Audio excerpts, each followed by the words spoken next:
Nous allons aujourd'hui, mes chers amis, passer à l'étape suivante. L'étape suivante, c'est bien évidemment le processus de purification. Comment la femme passe du statut de Nida au statut où elle ne l'est plus, où elle devient pure, où elle peut enfin retrouver son mari. Le processus de purification comporte, dans un premier temps, 3 étapes. La première s'appelle le Hefsek Tahara, la seconde le Mor Dachouk, la troisième les Shiva Nekiim, les 7 jours de propreté. Ne vous inquiétez pas, on va expliquer chacune de ces étapes. Et ensuite, une fois que ces 3 étapes seront faites, enfin la femme se préparera à son immersion rituelle, et puis au sortir de ce mikvé rituel, elle sera enfin sortie complètement de l'état de Nida, elle pourra retrouver son mari. Donc, en quoi consistent ces 3 étapes? Jusqu'à présent, l'utérus était ouvert. Il y avait du sang qui s'écoulait. Dorénavant, une fois que les règles se sont taries, une fois qu'il n'y en a plus, il va falloir confirmer le fait qu'effectivement l'utérus est refermé. Et que quand bien même il y aurait encore des sécrétions, qu'elles ne sont pas d'origine sanguine. Comment faire? Premièrement, on le fait grâce à un Hefsek Tahara. Hefsek Tahara, retenez bien le mot en hébreu, Hefsek Tahara, c'est la transition entre la période durant laquelle on considérait que la femme avait ses règles et le moment durant lequel on considère qu'elle n'a plus ses règles. Elle n'est pas encore pure, mais elle n'a plus ses règles. Et ces 3 choses-là consistent à faire des vérifications. La première vérification, c'est la vérification la plus importante.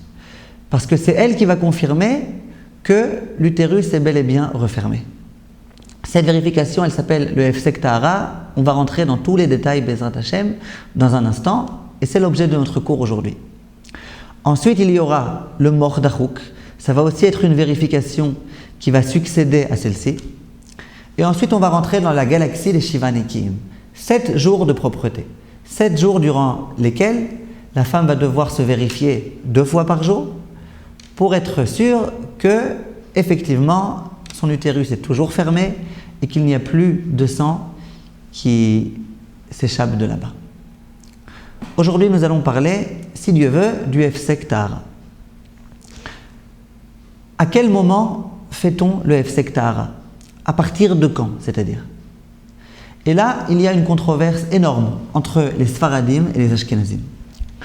L'opinion du Shulchan Aruch, donc le maître des Sfaradim, est que on peut commencer le Hefsek Tahara dès lors que se sont écoulés 4 jours depuis les dernières relations conjugales qui ont eu lieu, jour des relations conjugales inclus.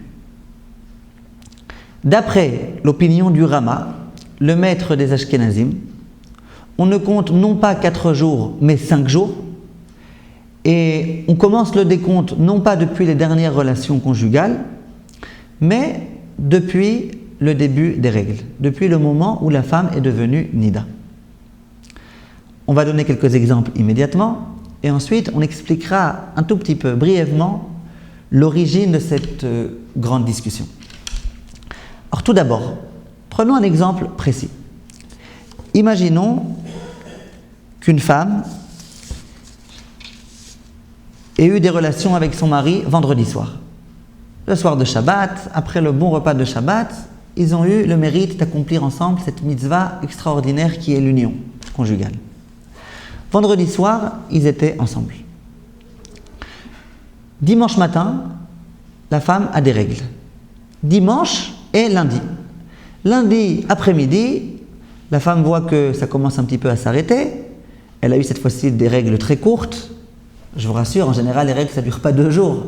Ça dure 5 jours, 6 jours. Mais prenons ce cas-là. Les règles ont duré 2 jours. À partir de quand elle peut faire son Hefsek Tahara pour débuter tout le processus de purification? Alors faisons le calcul.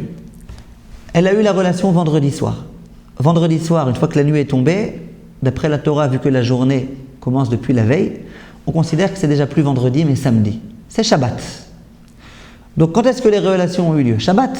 D'accord. Premier jour, Shabbat. Deuxième jour, dimanche. Troisième jour, lundi. Quatrième jour, mardi.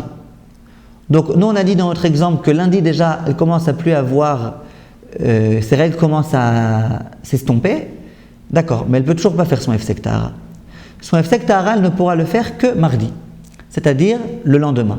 Le lendemain, au moment dont on va parler dans un instant, elle pourra faire son Hefsek, que mardi. D'après l'opinion ashkénaze, ça va être autre chose, ça ne va pas être mardi du tout. D'après l'opinion ashkénaze, on va se référer au début des règles. On a dit que le début des règles était dimanche, donc depuis dimanche, on va compter, comme on l'a dit, non pas 4 jours, mais 5 jours. Faisons le calcul, dimanche, lundi, mardi, mercredi, jeudi. D'après l'opinion du Rama, au lieu de faire son Hefsek Tahara mardi, soit 4 jours depuis les dernières relations, dans ce cas précis, elle fera son Hefsek Tahara 5 jours après le début des règles, c'est-à-dire jeudi. À présent, j'aimerais en un mot vous expliquer quelle est ici la nature du débat.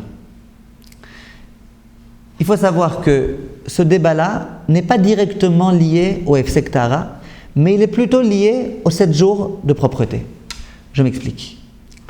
Pour que les 7 jours de propreté puissent être validés, il faut que durant ces 7 jours, bien évidemment, il n'y ait pas, ne serait-ce qu'une goutte de sang qui s'échappe et qui se trouve sur un tissu témoin. Il faut être sûr que l'endroit est complètement fermé. Que se passe-t-il si jamais il y a un petit peu de sperme qui a été introduit dans l'utérus durant la dernière relation, qui s'échappe de l'utérus pendant ces 7 jours de propreté? Eh bien, la Gemara nous dit que ça dépend.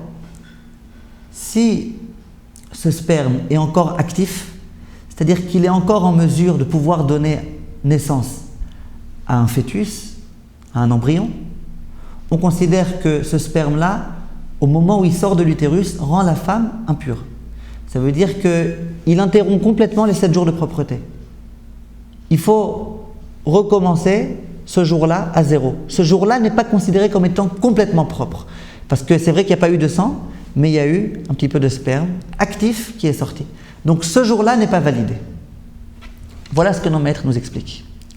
Durant combien de temps on considère que le sperme est encore actif? Disent nos maîtres, durant 72 heures. Ça veut dire 6 journées et nuits, journée et nuit, journée et nuit. Ça veut dire 3 journées de 24 heures. Ça veut dire en fait 72 heures. C'est la raison pour laquelle il n'y a aucun intérêt à commencer les 7 jours de propreté, par exemple, 2 jours après les dernières relations. Vu que si à ce moment-là, il y a une petite goutte de sperme qui sort, or ça on ne peut pas le savoir s'il y en a ou pas, ça interrompt les 7 jours de propreté. Ça ne valide pas le jour de propreté. Donc, le Shulchan Aruch va dire qu'on ne commence le processus des 7 jours de propreté qu'à partir du moment où on est sûr que quand bien même il y aurait encore du sperme qui sortirait de l'utérus de la femme, ce sperme n'est déjà plus actif. Et donc, il n'est pas en mesure d'invalider le jour de propreté. J'espère que j'ai été clair. Donc, d'après le Shulchan Aruch, dans ce cas par exemple, les relations ont eu lieu vendredi soir, ça veut dire Shabbat. D'accord? Les relations ont lieu Shabbat. Donc Shabbat, dimanche, lundi, mardi. Je peux faire mon Hefsek Tahara mardi et je suis certain que le jour de mercredi va pouvoir être considéré comme étant un vrai jour de propreté s'il n'y a pas eu de sang. Parce que du sperme, même s'il y en a, il ne pourra déjà plus rendre invalide le jour de propreté, le premier jour de propreté. Et a fortiori pas le second ni le troisième. Le Rama, le Rav des Ashkenazim, a priori devrait être d'accord avec cette logique. Lui, il a 2 autres considérations que je vous récapitule brièvement. La première, dit le Rama, c'est trop compliqué ces histoires-là. C'est trop compliqué. Il faut se rappeler c'était quand les dernières relations conjugales, et puis commencer à faire le calcul. Et si on a oublié? Et si on ne sait plus? Et si les gens commencent à s'embrouiller? On préfère donner des règles qui sont précises. Lorsqu'on dit tu comptes depuis le début des règles, c'est déjà beaucoup plus précis que de tenir compte de tout type d'autres facteurs. Donc le Rama, premièrement, n'aime pas du tout qu'on tienne compte des dernières relations. Et il dit on ne tient pas compte de ça. C'est vrai que d'après la logique, on devrait tenir compte de ça. Simplement, à nouveau, une disposition de nos maîtres pour éviter des amalgames dramatiques ou instituer qu'on se réfère toujours qu'au début des règles. Comme ça, même si dans un cas, il n'y a pas eu de règles, il n'y a pas eu de relation, excusez-moi, peu importe, il n'y a pas eu de relation, il y a eu des relations, ça ne change rien du tout. Deuxièmement, dit le Rama, alors a priori ça devrait être 4 jours, pourquoi 5? Dit le Rama que imaginez que le couple ait eu une relation pendant la période qui s'appelle Ben Hashmashot. En français on dit le crépuscule du soir, c'est-à-dire entre le coucher du soleil et la tombée de la nuit. C'est un moment qui n'est pas évident, on a du mal à le situer. On ne sait pas s'il appartient encore à la journée ou s'il fait déjà nuit. Le couple a eu la relation à ce moment-là. Si jamais on compte les 4 jours à partir de la relation, comme le Shulchan Aruch l'indique, il y a malgré tout un risque. Quel est ce risque? C'est qu'en fait, la relation ait eu lieu alors qu'il faisait déjà nuit, et le couple a pensé qu'il faisait encore jour. Effectivement, c'était un moment ambigu. Et donc le couple va commencer les 4 jours à partir du jour, alors qu'il était déjà nuit. Donc on aurait dû compter à partir du lendemain ces 4 jours. C'est la raison pour laquelle Shulchan Aruch dit dans tous les cas, quelle que soit l'heure à laquelle a eu lieu la relation, dans tous les cas, on compte 5 jours. Comme ça, on évite tous les problèmes de tous ordres. En pratique, l'opinion séfarade n'est pas très clairement définie. Le Rav Ovadia Yosef, par exemple, qui suit toujours le Shulchan Aruch vraiment jusqu'au bout, dit qu'on doit suivre là aussi le Shulchan Aruch. Le Shulchan Aruch dit 4 jours depuis les dernières relations, un point c'est tout. Les Ashkenazim, eux, n'ont pas d'autre choix que de suivre l'opinion du Rama, le Rav des Ashkenazim. Ils doivent suivre l'opinion du Rama et compter 5 jours depuis le début des règles.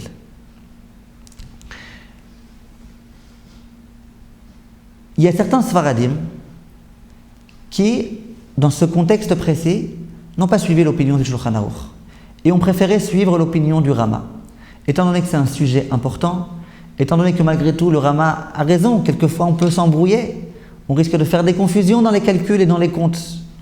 Donc, pas mal de Sfaradim, dans ce cas précis, ont eu la coutume de suivre l'opinion du Rama. En pratique, un séfarade qui n'a pas de coutume clairement établie et qui souhaite se reposer sur l'opinion du Shulchan Aruch, c'est clair que c'est tout à fait légitime de le faire et qu'il n'y a ici aucun problème. En particulier les personnes qui souhaitent au fur et à mesure se rapprocher de la Torah, c'est sûr que ces personnes-là, il n'est pas question du tout de leur imposer des chumrot. Donc s'ils sont séfaradim, qu'ils fassent 4 jours depuis les dernières relations. Je vous raconte juste une petite histoire. Un jour, il y a une femme qui m'a téléphoné d'une ville, la ville de Cholon, ici en Israël. Cette femme-là a commencé au fur et à mesure à se renforcer en Torah et en mitzvot. Et pendant de nombreuses années, elle n'a pas eu d'enfant. Cette femme-là avait aussi des règles de très courte durée. Ça durait chez elle 2-3 jours, pas plus. Un jour, elle m'a téléphoné, elle m'a dit « Rav, écoutez, je risque de rater l'ovulation. L'ovulation a lieu aujourd'hui. Or, mon mikvé est censé être demain. Est-ce que vous pouvez me donner une autorisation, une dérogation de raccourcir un petit peu mes 7 jours de propreté, me tremper, comme ça je peux retrouver mon mari et si Dieu veut, on aura un enfant. » Je lui ai dit, il n'y a pas d'autorisation de ce genre, c'est complètement interdit, il n'y a pas d'autre choix.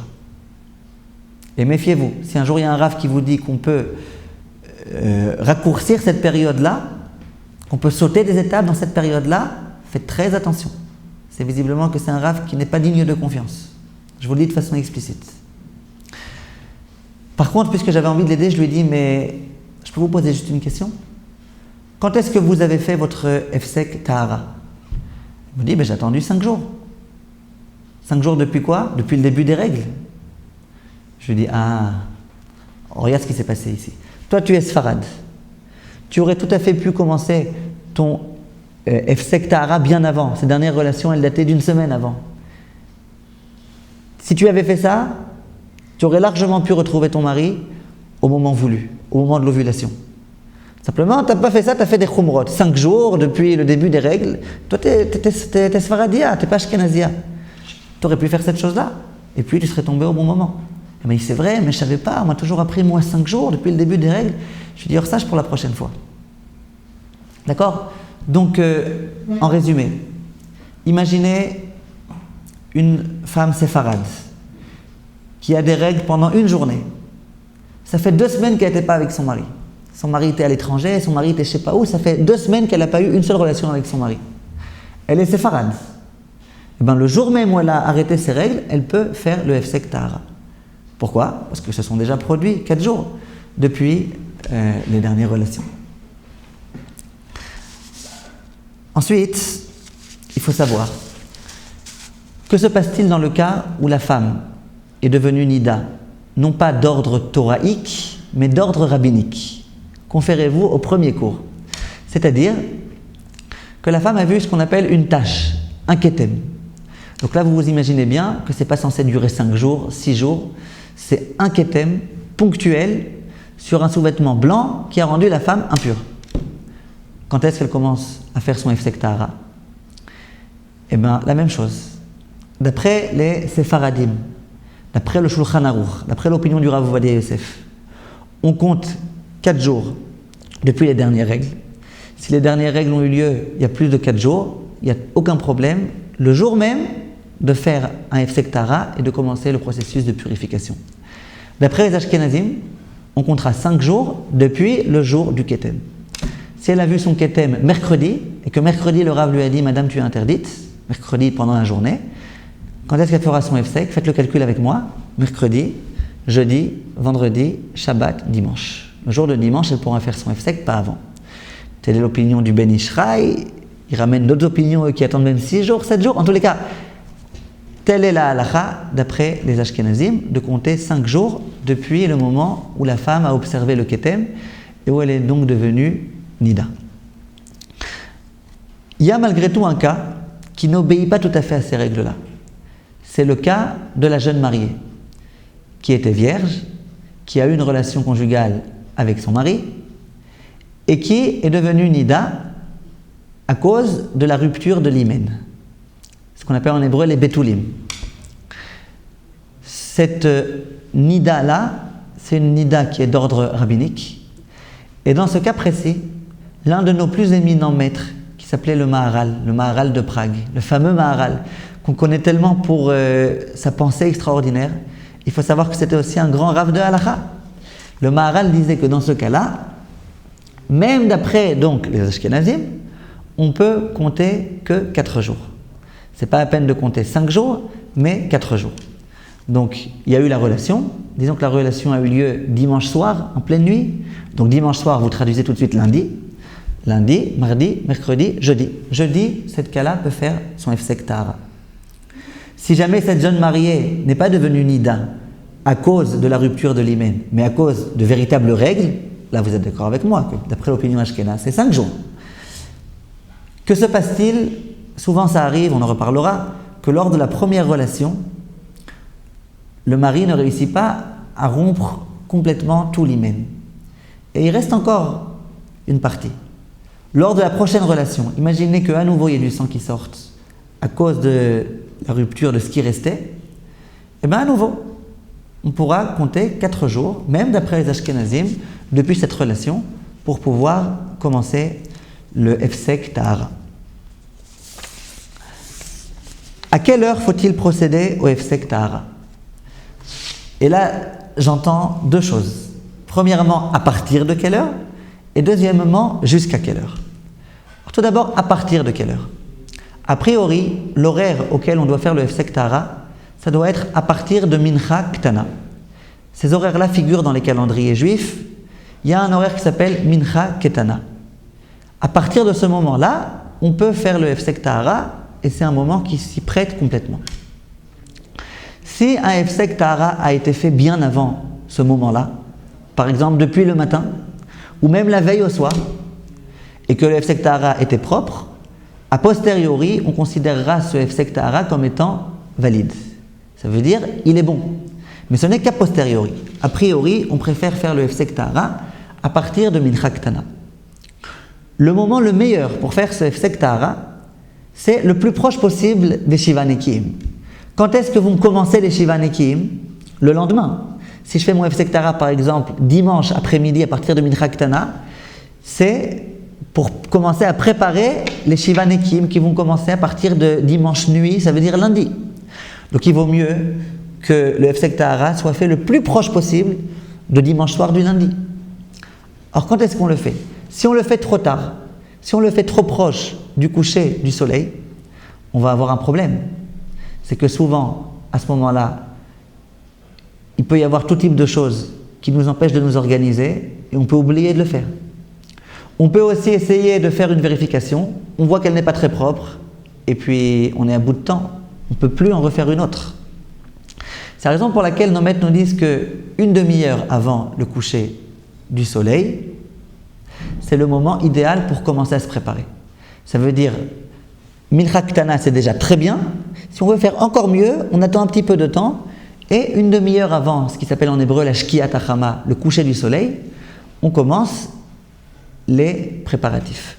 De cette façon-là, on a du temps, on a une demi-heure face à nous et on peut se préparer comme il faut. Si on fait une première vérification et qu'il y a du sang, on peut réessayer, en refaire une autre, refaire à nouveau une toilette. Et c'est de cette façon-là qu'on procédera.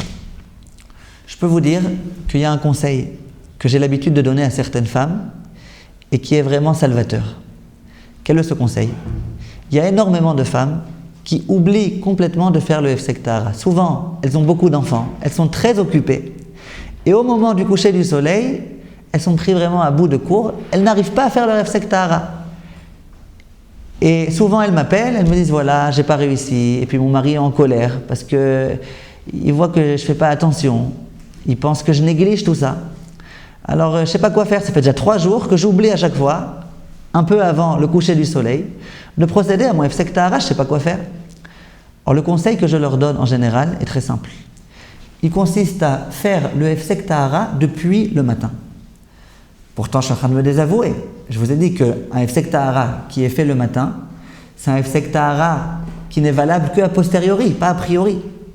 Réponse, c'est vrai. Une femme qui sait qu'elle arrivera à faire son Hefsek Tahara à temps, une demi-heure avant le coucher du soleil, c'est ce qu'on lui conseillera. Mais une femme qui sait que finalement, elle n'arrive pas bien à gérer son temps, à cette femme-là, on lui donnera le conseil de faire le Hefsek Tahara depuis le matin. Si ensuite, un peu avant le coucher du soleil, elle se souvient de ce Hefsek Tahara, elle le refera à nouveau. Et de cette façon-là, elle aura le mérite de faire un Hefsek Tahara a priori. Simplement, le cas où elle aurait effectivement oublié de faire le Hefsek Tahara à temps, au moment où elle me téléphonera, elle me dira « Rav, j'ai oublié de faire à temps ». Je lui dirai « Mais le matin, tu as fait ?» Elle me dira « Oui, le matin, j'ai fait. » Et était propre, et était propre. Alors là, au moins, Baruch Hashem, le mari ne se mettra pas en colère, il pourra retrouver sa femme à temps. Il ne sera pas obligé d'attendre inutilement un jour de plus. Donc ce conseil-là, prenez-le avec vous, il peut être très souvent important. Ensuite, je tiens à préciser un point très important. Au moment où on fait le Hefsek Tahara, Chachamim nous recommande juste avant de procéder à une toilette. Certains décisionnaires disent qu'a priori, il faut faire une vraie douche, se laver tout le corps, ou au moins se laver la partie inférieure du corps. Généralement, ce que souvent les femmes font, c'est qu'elles procèdent à une toilette intime, elles se nettoient bien le vagin, de sorte à évacuer tout le sang et les restes de sang qui pourraient s'y trouver. Et ensuite, elles procèdent au Hefsek Tahara. C'est conseillé, c'est très bien. Simplement, il y a un point auquel on n'est pas suffisamment attentif quelquefois. C'est ce que le Chazon Ish et beaucoup d'autres décisionnaires écrivent. Que si, juste après avoir procédé à cette toilette intime, on procède au Hefsek Tahara, ce Hefsek Tahara ne pourra pas être révélateur. Pourquoi? Quel est le but du Hefsek Tahara? Le but du Hefsek Tahara est de prouver qu'effectivement la période de règle est terminée. Maintenant, vous vous doutez bien qu'après 5 jours, 6 jours de règle, généralement, le peu de sang qui pourrait rester n'est pas abondant. C'est la raison pour laquelle on procède au Hefsek Tahara, pour vérifier qu'effectivement il ne reste plus rien. Si, juste après avoir lavé le vagin, on procède au Hefsek Tahara, et on dit voilà, mon tissu est sorti, il était propre, il n'y a pas une goutte de sang. C'est normal, tu viens de nettoyer. Alors, tu croyais que quoi? Qu'une seconde après que tu viennes de finir de nettoyer, il y a une goutte qui allait tomber? C'est déjà plus révélateur, ça indique plus rien. C'est la raison pour laquelle les décisionnaires écrivent qu'il est conseillé, après cette toilette intérieure, d'attendre malgré tout un quart d'heure, il y en a qui disent 10 minutes, au moins 5 minutes, de sorte à ce qu'au moment où je fasse la vérification, le fait que le tissu témoin sorte propre, ça prouve que, visiblement, il n'y a plus de sang. Parce que s'il y en avait eu, il y aurait quand même eu un laps de temps suffisant pour qu'il y ait un petit peu de sang qui sorte de l'utérus et qui se trouve dans le vagin. S'il n'y a pas d'autre choix, imaginez une femme qui se trouve 5 minutes avant le coucher du soleil et elle n'a pas de choix. Elle sait que si elle ne fait pas immédiatement son Hefsek Tahara, après elle va rater le temps. Parce qu'on va expliquer dans un instant qu'il y a un temps. On ne peut pas faire le Hefsek Tahara après un certain horaire. Cette femme-là, on lui dira qu'il n'y a aucun problème et qu'elle peut, même a priori, faire son Hefsek Tahara immédiatement après cette toilette. Comme ça, le Rav Wosner écrit. Certains rabbanim veulent dire que de la même façon et dans le même ordre d'idées, il ne faut pas juxtaposer deux vérifications l'une après l'autre. Si je viens de faire une vérification et qu'il y a eu du sang, et qu'une seconde après je refais une vérification, cette seconde vérification à nouveau ne m'indique rien, puisque je viens de nettoyer l'endroit avec un tissu témoin. Simplement déjà c'est autre chose, c'est vraiment pas une vraie toilette. C'est déjà autre chose et il y a lieu d'être déjà beaucoup plus indulgent. Je précise un point important, il y a une fois une femme qui m'a téléphoné et qui m'a dit que la femme qui l'a préparée au mariage lui a dit qu'on n'avait pas le droit de faire plus que 3 tentatives de Hefsek Tahara. C'est-à-dire si je fais un Hefsek Tahara et qu'il y a du sang, je refais un Hefsek Tahara et il y a à nouveau du sang, je refais une 3e fois et à nouveau il y a du sang, c'est pas la peine d'insister. Elle va demander est-ce que c'est vrai. Je lui ai dit que je suis désolé mais c'est faux. Il y a écrit nulle part dans la halakha une chose pareille. Alors on peut effectivement conseiller aux femmes de laisser un certain temps entre 2 vérifications pour que l'endroit ne soit pas trop sec, que la femme ne s'érafle pas, tout ça c'est vrai. Mais de fixer que plus que 3 fois c'est interdit, ça on a vu nulle part. Jusqu'à quelle heure a-t-on le droit de faire le Hefsek Tahara? Réponse, jusqu'au coucher du soleil. Pourquoi? Et à nouveau on en revient à un sujet qui est annexe, c'est le sujet des 7 jours de propreté. Les 7 jours de propreté, il faut qu'ils soient complets. Ça veut dire des jours de 24 heures. Si je fais le Hefsek Tahara, par exemple, lundi soir à minuit, prenons cet exemple-là. Donc je fais le Hefsek Tahara à ce moment-là, et moi j'aimerais bien, donc, puisque j'ai fait lundi soir à minuit, que le jour de mardi soit considéré comme étant un premier jour des 7 jours de propreté. Mais c'est pas vrai. Parce qu'avant le Hefsek Tahara, on n'a pas pu commencer les 7 jours de propreté. Or le Hefsek Tahara a été fait en pleine nuit. Donc il manque une partie de la journée. Une journée c'est une nuit plus une journée. Donc c'est la raison pour laquelle nous sommes contraints de faire le Hefsek Tahara avant la tombée de la nuit. Comme ça, dès lors que la nuit arrive, le premier jour de propreté est entier, est complet, est intégral. Le problème, c'est que toute la période qui se situe entre le coucher du soleil et la tombée de la nuit, comme on l'a dit tout à l'heure, c'est une période qui n'est pas très claire. On ne sait pas très bien si c'est jour ou si c'est nuit. C'est la raison pour laquelle nos maîtres ont beaucoup insisté sur le fait que le Hefsek Tahara doit être absolument fait avant le coucher du soleil, avant la Shkiat HaChama. Dans le cas où le Hefsek Tahara a été fait après le coucher du soleil et avant la tombée de la nuit, pendant cette période-là, pendant ce crépuscule du soir, à ce moment-là, il faut consulter un Rav. Parce qu'il y a certains rabbanim qui se montrent plus indulgents que d'autres, ça dépend aussi combien de temps après, et ça dépend de beaucoup de facteurs qu'on ne peut pas préciser dans ce cadre-là. Donc, mais allez voir un Rav. On peut aller voir un Rav, quelquefois, il y a des cas dans lesquels certains rabbanim peuvent autoriser.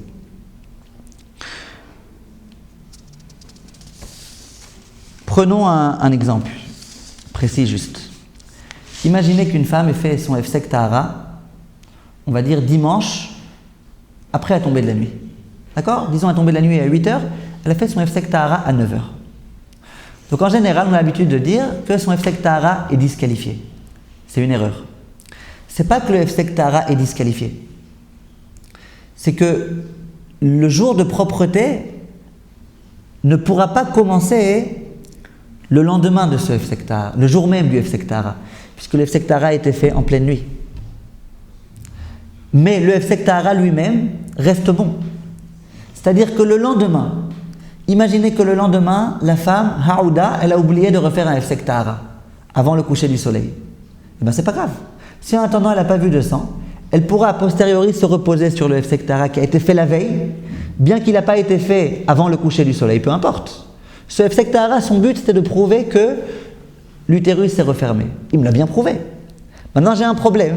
Le problème, c'est que je ne peux pas commencer mes 7 jours de propreté alors que la tombée de la nuit a déjà commencé. Alors d'accord, donc ce jour-là, je l'ai perdu. Mais le lendemain, quand bien même j'ai oublié de refaire à nouveau un Hefsek Tahara, le premier jour peut déjà s'annoncer. Ça, il faut savoir. Un autre point important, vous savez que le vendredi, par exemple, souvent, dans beaucoup de communautés, on reçoit Shabbat avant la tombée de la nuit, en été en particulier. Il faut savoir qu'a priori, c'est bien que le Hefsek Tahara soit fait avant que la femme reçoive Shabbat et avant même que la communauté ait reçu Shabbat.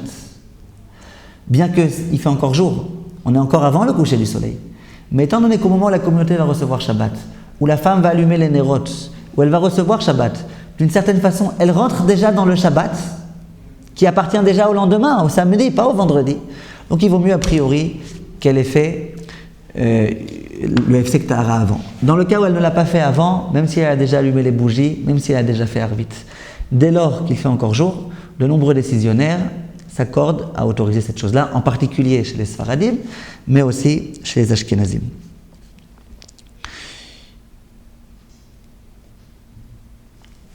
On a dit tout à l'heure que le jour du Hefsek Tahara, il faut se laver. C'est une bonne coutume. Si on se trouve dans un endroit où on ne peut pas se laver, on peut prendre des lingettes et se nettoyer toute la partie inférieure du corps. Si même cela, on ne peut pas le faire, tant pis, on peut faire le Hefsek Tahara sans avoir procédé à cette toilette préalable. Comment procède-t-on à la vérification? Alors tout d'abord, il faut savoir que la vérification doit être faite avec du tissu. On ne peut pas faire la vérification avec le doigt. Il faut un tissu. Et pour que le tissu soit valable, il y a tout type de conditions. De nos jours, ce n'est pas très compliqué, Baruch Hashem, dans différents mikveh, dans différents magasins, on peut réussir à s'acheter, à se procurer des tissus témoins qui sont déjà prêts, qui ont pour certains d'entre eux été déjà vérifiés par des rabbanim et qui ont donné leur accord. Je vous donne un exemple, voilà une boîte ici, je ne veux surtout pas faire de pub pour personne, une boîte dans laquelle il y a des tissus témoins. Dedans, il y a plusieurs tissus témoins, ils sont tous très propres, il n'y a aucun problème. Ces tissus-là doivent être absorbants, au moins un petit peu, de sorte à ce que s'il y a une goutte de sang ou une sécrétion, qu'elle s'absorbe à l'intérieur. Si jamais le tissu était imperméable, la goutte pourrait s'enfuir. Il faut qu'il soit assez doux pour pouvoir rentrer dans chaque endroit, dans chaque cavité, dans chaque pli et repli. Et puis, il faut qu'il soit propre. S'il n'est pas propre, s'il y avait déjà une tache de sang avant, alors ça ne sert plus à rien. On prend ce tissu et on le met autour du doigt. Une fois qu'on l'a mis autour du doigt, on doit introduire le doigt en profondeur le plus possible du vagin. Jusque-là, on peut arriver. Et puis à ce moment-là, on tourne le doigt dans tous les plis et replis. Je dois préciser un point important. Ça, quand je dois expliquer ça au téléphone, ça ne marche pas. Alors là, Baruch Hashem, il y a une caméra. Il y a des personnes qui se trompent, qui au moment où elles tournent, comment elles font? Elles tournent comme ça. Je vous le montre sans le tissu, elles tournent comme ça. Et elles pensent que de cette façon-là, j'ai fait le tour. Alors c'est vrai qu'on raconte qu'il y a des personnes pas très intelligentes qui avaient un jour envie de retirer une ampoule. Qu'est-ce qu'ils ont fait? Il y en a un qui est monté sur une chaise, il a tenu l'ampoule comme ça très fort, et il a dit à son copain, tu peux tourner la chaise s'il te plaît, comme ça je pourrais réussir à retirer l'ampoule. Bon, l'essentiel c'est d'enlever, retirer l'ampoule. Alors, ça change quoi que je tourne comme ça ou comme ça? Réponse, c'est que si on veut vraiment pouvoir arriver à tous les endroits, pour être sûr que le vagin est complètement propre, il faut nécessairement pouvoir appliquer une certaine pression avec le doigt sur chaque endroit. Si je fais comme ça, je suis dans le vent. Si je tourne comme ça, dans chaque pli et repli, alors là, je peux avoir une chance de faire un bon Hefsek Tahara comme il se doit. Je précise qu'il ne s'agit pas ici de faire les hakafot de Simchat Torah. Ce n'est pas la peine de faire 7 tours, 8 tours, 10 tours, 15 tours. Un tour suffit amplement. Mais un tour bien fait comme il se doit. Donc il y a des tissus témoins. Une personne qui n'a pas réussi à se procurer des tissus témoins pour une raison ou pour une autre, ou qui se trouve par exemple en déplacement, qui se trouve dans un endroit où il n'y a pas d'autre choix, dans 5 minutes ça va être le coucher du soleil, il n'y a pas d'autre choix, cette personne-là, on lui dira qu'elle peut se servir de tout tissu qui obéit à ses conditions. Par exemple, qu'elle prenne si elle a un sous-vêtement blanc, une culotte blanche, qui est constituée d'un tissu qui est un petit peu absorbant, que la culotte est propre. Elle pourra prendre la culotte et faire une vérification interne grâce à sa culotte. Si elle a des mouchoirs qui sont blancs et qui sont un petit peu absorbants et compagnie, elle pourra se servir de ces mouchoirs. Juste, il faut faire attention à ce que le mouchoir ne se déchire pas au cours de la vérification. Parce que si le mouchoir se déchire, il s'avère que la vérification a été faite à l'aide de son doigt. Et une vérification faite à l'aide du doigt n'est pas bonne. Elle peut servir d'une chemise ou d'autre chose. Il faut quand même que la chose le support soit blanc. Une personne qui souhaiterait faire cette vérification-là à l'aide d'un tampon, qu'elle se détrompe tout de suite, c'est pas bon. Parce que le tampon ne peut pas rentrer dans tous les coins et recoins, il n'est pas souple, on ne peut pas du tout réussir à le rentrer partout. Donc en tant que Hefsek Tahara, le tampon est impropre. Une fois qu'on a sorti le Hefsek Tahara, a priori il fait encore jour, on est encore avant le coucher du soleil, on le vérifie, on regarde bien le Hefsek Tahara, on regarde est-ce qu'il est propre ou pas, on le regarde avec beaucoup d'attention, on vérifie chaque endroit. Si on voit qu'il est complètement propre, ou si on voit que les sécrétions sont de nature à être autorisées, qu'elles sont très claires, qu'elles sont pâles, qu'elles sont jaunes, qu'elles ne tendent pas du tout ni vers le rouge, ni vers le noir, ni vers le marron foncé, ni vers le rose, on considère que le Hefsek Tahara est kasher, et c'est bon, on peut le jeter à la poubelle, c'est fini, c'est pas la peine d'avoir recours à aucun rave, ni à rien du tout. Si jamais on observe sur le tissu une couleur qui est problématique, si elle est rouge, si elle est rose, si elle est orange, si on a du mal un petit peu à la situer, dans ce cas-là, on attendra le lendemain. Et le lendemain, on regardera la lumière du jour, il y aura une bien meilleure lumière, on la regardera à nouveau. Si on voit que la couleur est complètement autorisée, alors bon, il n'y a pas de problème. S'il reste le moindre doute dans notre esprit, à ce moment-là, immédiatement, on prend le tissu, qu'on aura soigneusement mis dans une enveloppe. Il vaut mieux mettre dans une enveloppe que dans tout type d'autres endroits où ils peuvent se salir, où l'humidité risque de les abîmer, d'atténuer la couleur. On le met dans une enveloppe soigneusement ou dans un bout de papier, et puis le lendemain, on va voir le rave. Le rave observera et puis pourra dire exactement si le Hefsek Tahara est validé ou pas. Il faut savoir un point fondamental qui ne concerne pas que le Hefsek Tahara, il concernera aussi les vérifications des 7 jours de propreté. C'est qu'il y a tout type d'éclairage électrique. Il y a l'halogène, il y a les lampes à incandescence, il y a tout type d'autres natures de lumière, espèces, sortes de lumière. Il faut savoir qu'il y a certaines lumières qui modifient complètement le véritable aspect et la véritable couleur de la sécrétion qui se trouve. Je vous donne un exemple. Les fluorescentes, les néons, ça on appelle ça, qui sont blancs, eux, ils font en sorte qu'une couleur qui est par exemple en fait rouge, elle devienne beaucoup plus claire. Et on a l'impression que cette couleur-là ne tend pas du tout vers le rouge. Pourquoi ? Parce que le blanc, ça pâlit un petit peu la couleur. Il y a d'autres couleurs qui au contraire, d'autres lumières qui sont au contraire jaunes. Les ampoules à incandescence par exemple, les halogènes. Alors ça, c'est catastrophique. Parce qu'une couleur qui n'est pas du tout rouge, on a l'impression qu'elle est rouge vif. Donc c'est un problème. C'est la raison pour laquelle la lumière qui est la plus fiable, c'est la lumière du jour. Quelquefois, on regarde à la lumière du jour, on s'aperçoit qu'il n'y a aucun problème. Alors que la veille, lorsqu'on avait vu à une lumière électrique, c'était vraiment angoissant. Ça, il faut savoir. Alors, si vous regardez à une lumière vraiment rouge et vous voyez qu'il n'y a aucun problème, c'est pas la peine d'aller voir le rave. Vous pouvez prendre ça et jeter à la poubelle et puis il n'y a aucun problème. D'accord, c'est clair. Donc ça, il faut bien savoir, il faut bien être conscient de cette chose-là. Il y a eu vraiment des cas dans lesquels des personnes m'ont téléphoné et ils m'ont dit, regarde Rav, hier soir j'ai regardé l'aspect de la sécrétion, il était rouge, non, vraiment c'était rouge. Le lendemain, je l'ai regardé à nouveau, il n'y avait plus rien du tout.